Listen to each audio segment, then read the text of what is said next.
What does this game say about Illinois so far? This is the difference, I think, for Illinois right now and where they were a year ago, is this game would have been one of those that would have come down to a 2-minute drive at the end of it last year. And they were able to find that margin. The first half of the game was kind of ugly for Illinois. Didn't run the football very well, didn't take care of their opportunities when the field got short. Defense was getting pushed around, they got run on.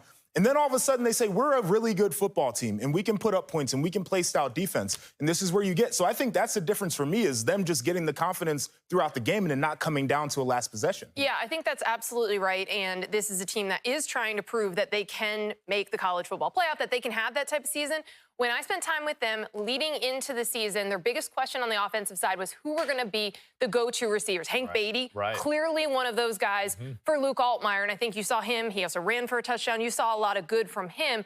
And then on the other side, they were forcing turnovers, right? And some of that is Duke's own mistakes. Like, they're going to not want to watch the film of this game. Yeah. But 5 turnovers really was a difference. And so the second half of the game, you just felt good. It wasn't tight. It wasn't close. It was able to be a statement for Illinois. It was. And I think we learned some things. Like you said, the receiver with Beatty, that's impressive. We questioned who was going to be the playmaker that can go above and beyond what the coaches call and the game plan, right? We saw the defensive side of the ball. Again, at the line of scrimmage, they got some guys up there that make it hard for other teams to run the football. And Luke Altmaier continues to impress. This is one of those games where it felt like, yeah, they were up 14-10 at half, but they were kind of being outplayed. But then as the game went on, the cream rose to the top, and they clearly showed they were a better football team than Duke. I would say in the beginning of the game, it felt like they were being outcoached a little bit, too. And that's credit to Manny Diaz, in particular on the defense and what he can do with his fronts to create chaos there.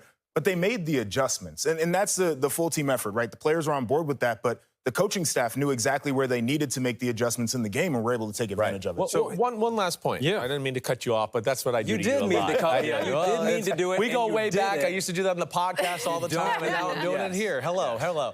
But with Illinois gets the run game going, which it got going a little today. But as we know, Brett Bielema and what he can do, with the way Altmaier is playing and then the receivers, you start to go, ooh, they'll be tough to defend if we can get the traditional Brett Bielema running game going here. Well, and they have such a big game in 2 weeks, right? Like, this was the first hurdle, the big game against Duke, a good team, a team that Brett Bielema was like, hey, guys, they're better than people realized last year. And then 2 weeks from now, Indiana. And guys, I've been saying it all offseason. Illinois could be this year's Indiana. So it's kind of like a handoff game. You prove that you can beat them, and then you can be taken seriously in the Big Ten race, too.